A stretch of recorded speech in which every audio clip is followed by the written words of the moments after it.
ভারতের আইবিএসি visa website থেকে পাওয়া সর্বশেষ তথ্য নিয়ে সাজানো আমাদের আজকের ভিডিও। আমরা এই ভিডিওতে আলোচনা করব এখন ট্যুরিস্ট ভিসায় ভারত যাওয়ার উপায় কি? আপনি কিভাবে এই ট্যুরিস্ট ভিসাটা পাবেন? কিভাবে এই ট্যুরিস্ট ভিসা নিয়ে ভারত যেতে পারবেন? এবং সেখানে এই ট্যুরিস্ট ভিসার মাধ্যমে অবস্থান করে ভারতের নাগরিকত্বের জন্য আবেদন করবেন। তার সবকিছু আলোচনা থাকছে আজকের এই ভিডিওতে। আমরা এই ভিডিওতে আপনাকে ধাপে, ধাপে এইসব জিনিসগুলো বুঝিয়ে দেওয়ার চেষ্টা করব। তার আগে একটা ছোট্ট অনুরোধ রাখি। আপনারা জানেন আমরা এই চ্যানেলে ভারতীয় ভিসা এবং পাসপোর্ট প্রসেসিং এর কাজ করে থাকি। তাই এই রিলেটেড তথ্য সবার আগে আমাদের হাতে থাকে। সেজন্য অবশ্যই আমাদের চ্যানেলটিকে সাবস্ক্রাইব করে দিন এবং ভিডিওটিতে একটি লাইক দিয়ে আমাদের উৎসাহিত করুন। এখন চলুন মূল আলোচনায় যাওয়া যাক। আপনি ভারতে অবস্থান করবেন এবং সেখানকার নাগরিকত্বের আবেদন করে নাগরিকত্ব পাবেন। কিন্তু তার আগে আপনার মূল কাজ হলো আপনি কিভাবে বাংলাদেশ থেকে বৈধভাবে ভারতে প্রবেশ করতে পারবেন। আর আপনার এই বৈধভাবে এখন প্রবেশ করার একমাত্র পথ এই ট্যুরিস্ট ভিসাটা।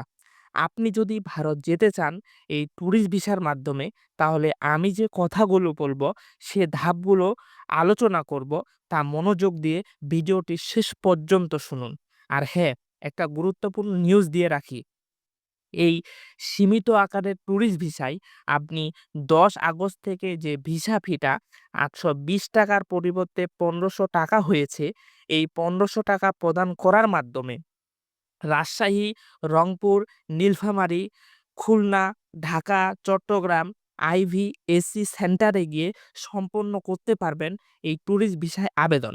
ধাপ ১, আগে ট্যুরিস্ট ভিসার জন্য যেসব কাগজপত্র লাগতো, এখন সেই কাগজপত্রে অনেকটা পরিবর্তন আনা হয়েছে।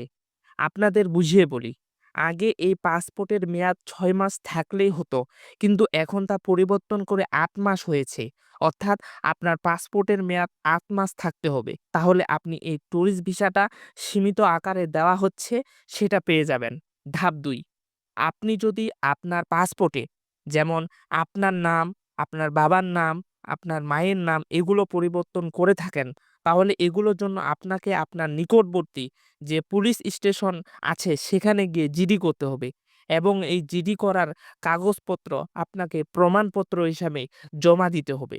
ধাপ ৩, আপনি যদি ব্যবসায়ী হয়ে থাকেন, তাহলে আপনাকে ট্রেড লাইসেন্স প্রদান করতে হবে এবং শিক্ষকতা করে থাকলে আপনাকে অবশ্যই এর প্রমাণপত্র প্রদান করতে হবে। আর আপনি যদি কৃষক হয়ে থাকেন, সেক্ষেত্রে আপনার জমির খাজনা অথবা দলিলপত্র দিতে হবে।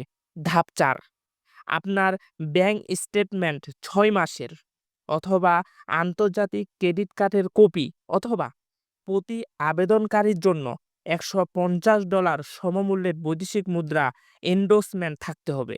ধাপ ৫, আপনার ২ কপি পাসপোর্ট সাইজের রঙিন সাদা ব্যাকগ্রাউন্ডওয়ালা এর সম্প্রতি ছবি তোলা প্রদান করতে হবে।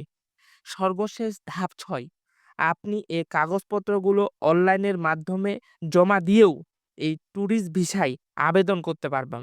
সেক্ষেত্রে আপনি বাসায় বসে আপনার মুঠোফোন অথবা কম্পিউটারের ভারতের আইভিএসি সেন্টারে গিয়ে ১ম যে স্লটটি আছে সেখানে গিয়ে এসব কাগজপত্র জমা দেওয়ার মাধ্যমে আপনার কাঙ্ক্ষিত ট্যুরিস্ট ভিসায় আবেদন সম্পন্ন হবে। আবেদন সম্পন্ন হওয়ার ১০ বা ১১ দিনের মধ্যে আপনার কাছে একটি মেইল আসবে।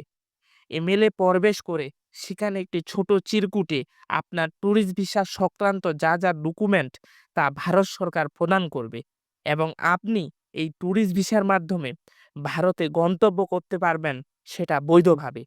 তো ভারতীয় ভিসা প্রত্যাশী ভাই ও বোনেরা, আমরা আশা করব আমাদের এই ভিডিওটি আপনাদের এই ট্যুরিস্ট ভিসা পেতে সর্বোচ্চটুকু সাহায্য করবে। সেজন্য অবশ্যই আমাদের চ্যানেলটিকে সাবস্ক্রাইব করতে ভুলবেন না এবং এই ভিডিওতে আপনার পরিচিত জনদের কাছে শেয়ার করে দিন। আজ এ পর্যন্তই, দেখা হচ্ছে পরের ভিডিওতে ভিসা সম্পর্কিত এমন গুরুত্বপূর্ণ খবরাখবর নিয়ে।